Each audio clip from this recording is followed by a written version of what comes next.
عید کی نماز میں 6 تکبیریں ہیں اور 6 تکبیروں میں 3 تکبیریں پہلی رکعت میں اور 3 تکبیریں دوسری رکعت میں. نارمل نماز سے 6 تکبیریں زیادہ ہیں. اور اس میں فقط یہ ہے کہ تھوڑا سا سمجھنا ہے کہ پہلی رکعت میں جو تکبیریں ہیں وہ جیسے ہی ہم نماز شروع کریں گے سب سے پہلے تو نیت کرنی 2 رکعت نماز عید الفطر یا عید الاضحیٰ، وہ ان دونوں میں کوئی فرق نہیں، پڑھنے واسطے اللہ تعالیٰ کے، اور 6 زائد تکبیروں کے، ایکسٹرا 6 تکبیروں کے. اب یہ واجب، اب اس میں پہلی تکبیر میں اللہ اکبر کر کے ہاتھ باندھ لی، فوراً ہاتھ باندھ. اب سبحانک اللہم پوری وہ پڑھنا ہے، اور ثنا پڑھنے کے بعد پھر 3 تکبیریں ہونی چاہیے. اب وہ 3 تکبیروں میں اللہ اکبر کہتے ہوئے پہلی تکبیر میں ہاتھ چھوڑنے، پھر اللہ اکبر کہتے ہوئے دوسری تکبیر، اس میں بھی یہ 2 زائد تکبیر، یہ 2 زائد. اب تیسری ہے اللہ اکبر کر کے ہاتھ باندھ لینے، یعنی 2 تکبیروں میں ہاتھ چھوڑیں اور تیسری میں باندھ لینے. بلکہ میں ائمہ مساجد سے بھی کہوں گا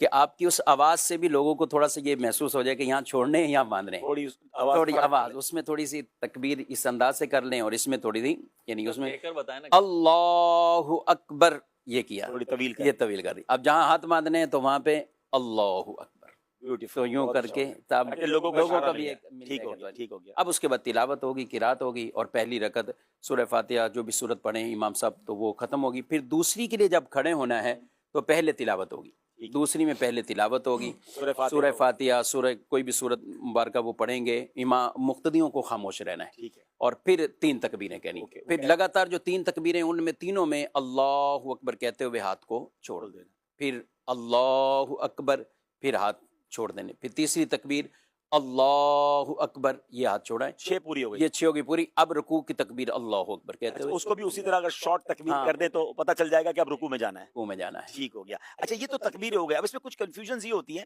کہ اگر کوئی مثال کے طور پہ لیٹ آیا، اس کی تکبیریں نکل گئیں، پہلی رکعت میں وہ شامل ہو گیا لیکن تکبیریں پہلی 3 نکل گئی ہیں، اب وہ کیا کرے گا؟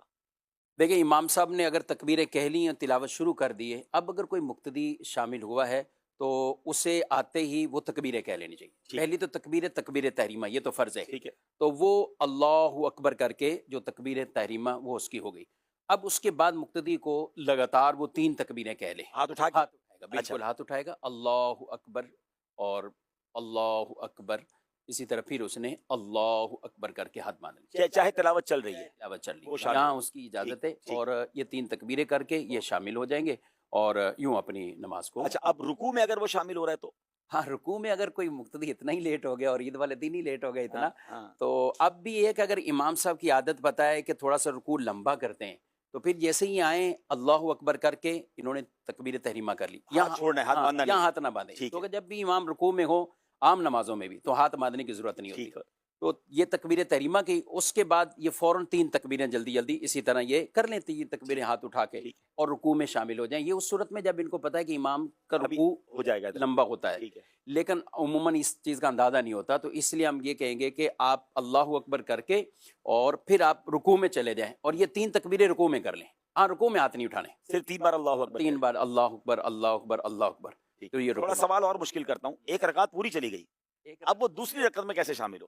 ہاں 1 رکعت پوری اس کی چلے گی، یہ تو آسان ہے، یہ مشکل نہیں ہے. ہاں کیونکہ اس کو اپنی رکعت پڑھنی ہے اور وہ اپنی اس کو اسی طرح ہی پڑھنی ہے. جب وہ کھڑا ہوگا تو اس میں وہ پہلے تکبیریں کہے گا اور اس کے بعد سورہ فاتحہ اور جو بھی سورۃ اخلاص اس کو پڑھنی ہے، تو وہ یوں کر کے اپنی نماز تکبیر اس میں بھی کہے گا. اچھا اسی طرح اس کا مطلب کوئی دوسری رکعت کے آخری قاعدہ میں شامل ہوا، دونوں رکعتیں ایک طرح سے چلی گئی ہیں، وہ اپنی اسی طرح پڑھے گا، 2 رکعت اسی طرح پڑھے گا کہ 3 تکبیریں پہلی رکعت میں، 3 تکبیریں دوسری رکعت میں کر کے 6 پوری کرے گا. اس میں تلاوت سے پہلے، پہلی رکعت میں تلاوت سے پہلے اور اس میں تلاوت کے بعد.